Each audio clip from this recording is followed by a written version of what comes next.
Hi everyone, it's Veronica from Blue Star Crochet.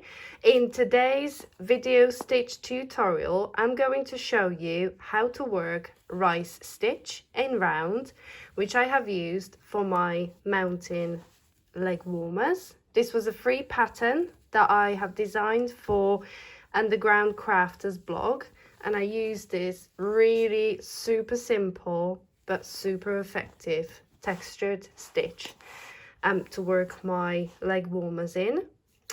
They're worked in round, in one continuous round. So today I'm going to show you how to work the rice stitch in round.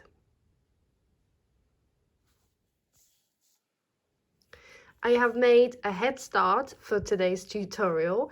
I simply chained 16 stitches and I slip stitched to the first chain. Then I chained 3, and this beginning chain 3 counts as the first double crochet, and then I simply worked 1 double crochet into each chain all the way around, and then slip stitched to the top of the beginning 3 chain.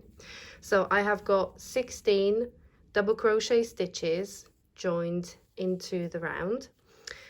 For the rice stitch to work out, you will need to start with even number of stitches, because you will be alternating front and back post double crochet, which means if you had odd number of stitches, these 2 stitches would both end up being the front post double crochet, which means that obviously it wouldn't be even as in this sample. You would then end up with sort of a line, a visible line, because you would have the 2 same stitches right next to each other.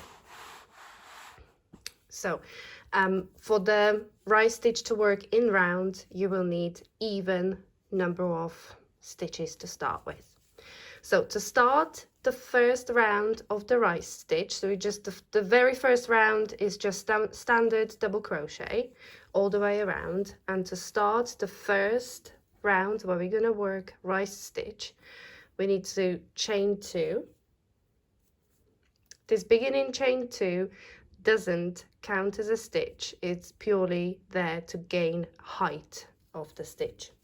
So I'm going to start working around this beginning 3 chain stitch from a previous round, and I'm going to yarn over, and I'm going to work front post double crochet, which means I'm going to insert my hook around the post of the stitch. I'm going to yarn over and pull up a loop, and then I'm going to finish it off as a standard double crochet, yarn over, pull through 2, yarn over and pull through 2.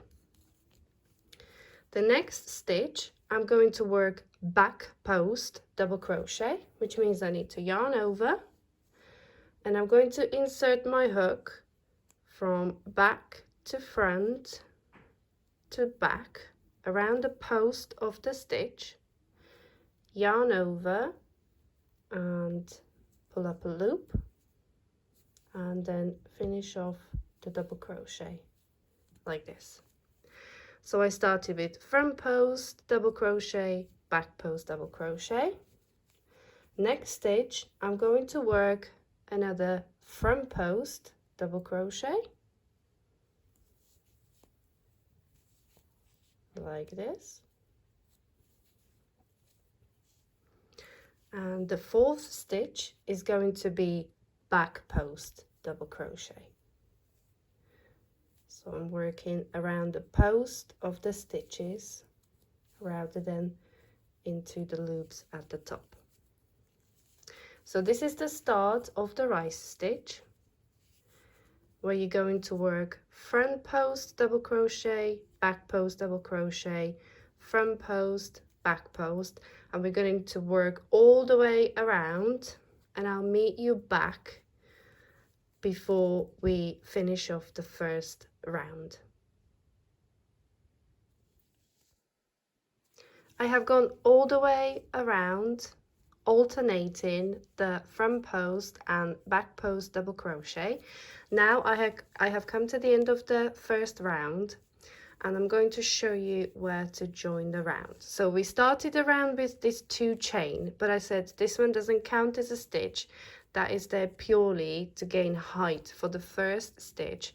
So you need to slip stitch into the actual first front post double crochet, which is this one. So I'm going to slip stitch into the top of that stitch there to close the round.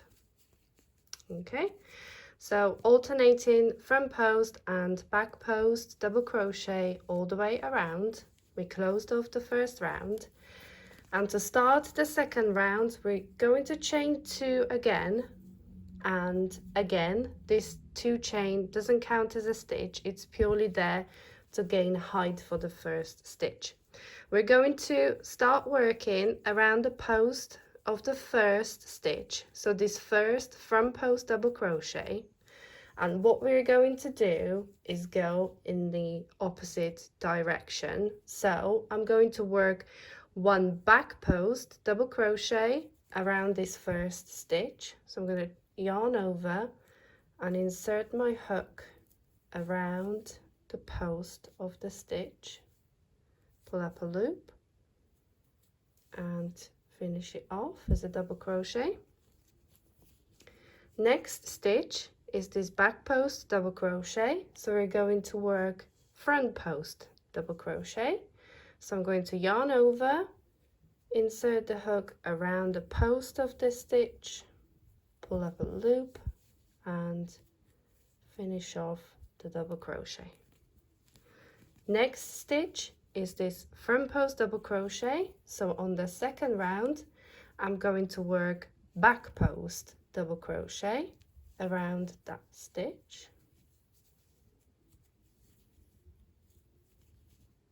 Okay, next stitch is this back post double crochet, so I'm going to work front post double crochet around this stitch. Next one is the front post double crochet, so I'm going to work back post double crochet. Okay, and I'm going to carry on all the way around, alternating back post and front post stitches, and I'll meet you back at the end of this round. To finish off the second round, I am going to once again ignore this 2 chain, and we're going to slip stitch into the top of the first stitch. So that's the first 2 rounds of the rise stitch. As you can see, that textured pattern is already starting to emerge. So the third round is just going to be exactly the same, where we're going to work front post stitch around each back post stitch from previous round, and a front post stitch around each of the back post stitch from previous round. So I chained 2 again, which doesn't count as a stitch, and the first stitch, as you can see, is a back post double crochet from previous round, so I'm going to work front post around the stitch. The next stitch is a front post double crochet from previous row, so I'm going round rather so I'm going to work back post double crochet. The next stitch is a back post double crochet from previous round, so I'm going to work front post double crochet. Again, the next one is front post double crochet, so I'm going to work back post double crochet. And this is basically the same technique round and round again, and you will end up with a beautiful texture like this. So you basically just repeat the last 2 rounds over and over until whatever you're making is big enough. So as you can see, it's just alternating front post and back post double crochet. So I hope you enjoyed today's video tutorial for rice stitch worked in round, and I can't wait to see all the projects you'll make with this stitch. If you wanted to check out more free patterns and stitch video tutorials, check out my YouTube channel and hit the like button and subscribe, or check out my blog with loads of free patterns and tutorials. It's bluestarcrochet.com. Thank you for watching.